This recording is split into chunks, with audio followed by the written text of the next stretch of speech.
భగవంతుడు ఉన్నాడని గుర్తేమిటో తెలుసా? ఇక్కడ పెద్దాపురంలో పోలీస్ మీట్ అయింది.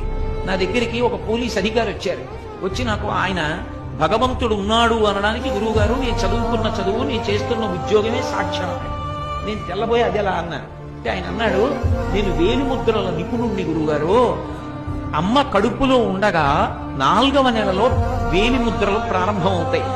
ప్రారంభమైన వేలిముద్రలు 6వ నెల వచ్చిన తరువాత బాగా ముద్రలన్నీ గట్టిగా ఆ వేళ్ల చివర ఏర్పడతాయి. అమ్మ కడుపులో 6వ నెలలో ఏర్పడినటువంటి వేలిముద్రలు మళ్ళీ ఎప్పుడు పోతాయంటే శవమైపోయిన తర్వాత కూడా పోవు. డీకంపోజిషన్ అంటాం. డీకంపోజిషన్ అంటే ఆ శరీరం ఇంకా చివికిపోయి బ్రహ్మాండంలో కలిసిపోవడానికి సిద్ధపడిపోతుంది, ఉబ్బిపోయి పగిలిపోవడానికి. అలా వికారమును చెందిపోయిన తర్వాత అప్పుడు మాత్రమే వేలిముద్రలు మారతాయి. అప్పటి వరకు వేలిముద్రలు మారవు.